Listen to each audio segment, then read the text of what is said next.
एक बार की बात है, नागपुर नामक गांव में एक राधा नाम की विधवा अपने बेटे रमेश के साथ रहती थी।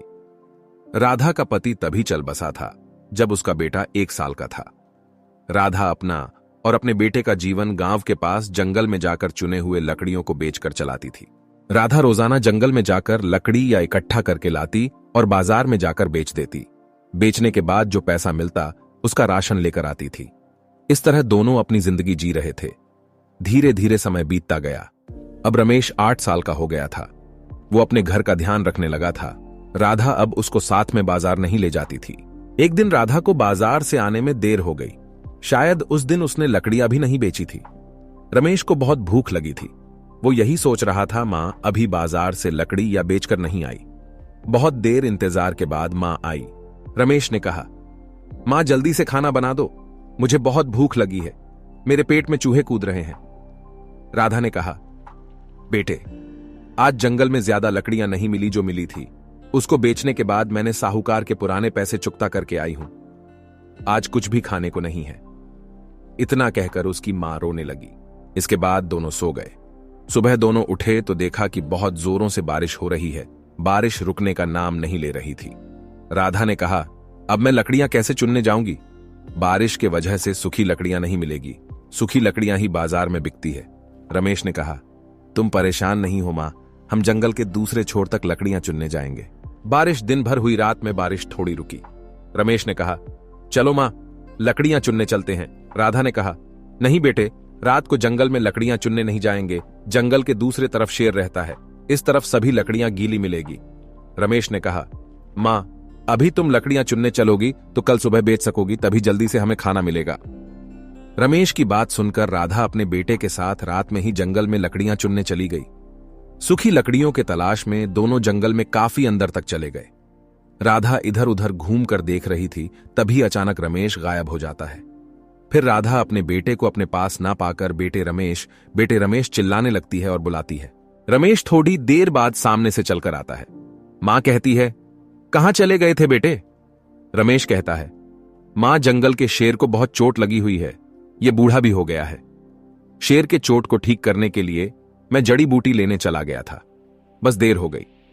रमेश के पीछे खड़े शेर को देखते ही राधा सन्न रह गई। राधा ने कहा, जल्दी से भाग आओ मेरे पास, नहीं तो शेर तुम्हें खा जाएगा। रमेश ने कहा, तुम डरो नहीं मां, शेर हमारा साथी बन गया है, वो हमें नहीं खाएगा। शेर ने भी ऐसा ही किया।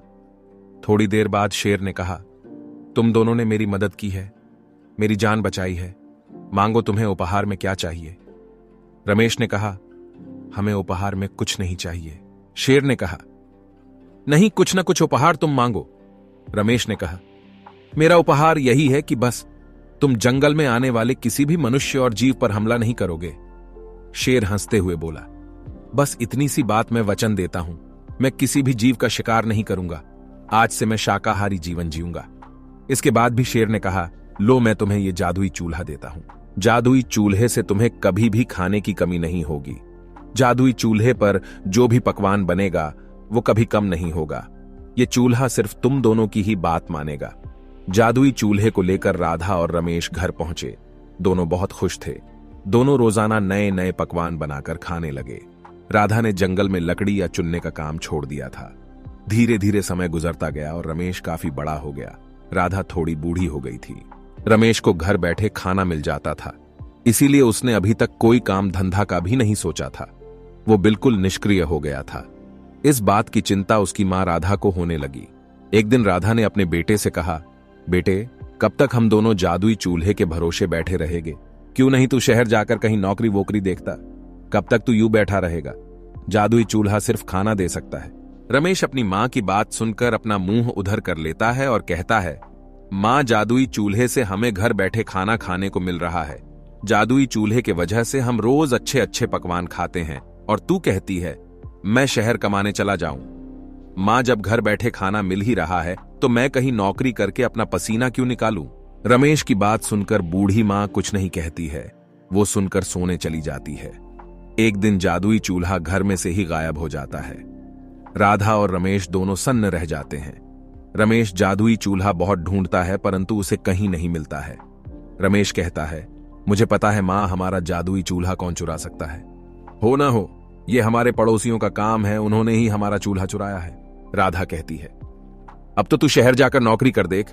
हमने इतने साल से बैठकर खाना खाया और अपना शरीर भी नहीं चलाया, इसीलिए अन्न देवता नाराज हो गए हैं। जादुई चूल्हा जादू से गायब हो गया। अब तू शहर नहीं गया तो हम भूखे मर जाएंगे। रमेश घर पर आसानी से मिल रहे खाना और आराम को ही अपना दुनिया समझ चुका था, परंतु जादुई चूल्हा खोने के बाद रमेश समझ चुका था, अब मुझे शहर नौकरी करने जाना पड़ेगा। रमेश अगले दिन ही शहर नौकरी करने चला गया। राधा भी यही चाहती थी। रमेश 5 साल बाद शहर से कमाकर अपने गांव नगपुर आया। रमेश और उसकी मां का रहन सहन बदल चुका। जब से रमेश शहर गया तभी से अच्छा पैसा कमाया, तभी उसने अच्छा घर और अमीर बन चुका था। घर पर आते ही रमेश को किचन में जादुई चूल्हा दिखा। रमेश ने अपनी मां से कहा, मां, तुमने तो कहा था जादुई चूल्हा खो गया, यहां कैसे आ गया?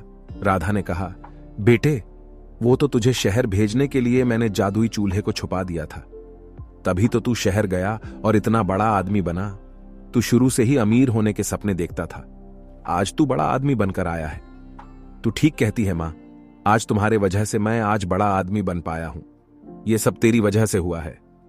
आज के इस कहानी में हमने गरीब मां और जादुई चूल्हे के बारे में सुना और यह जाना कि थोड़े से सुख के खातिर हमें अपने सपनों को कभी नहीं भूलना चाहिए। हमें कठिन निरंतर अभ्यास करते रहना चाहिए जब तक कि हमें अपना लक्ष्य नहीं मिल जाता है। ऐसे ही और वीडियो देखने के लिए चैनल को सब्सक्राइब जरूर करें।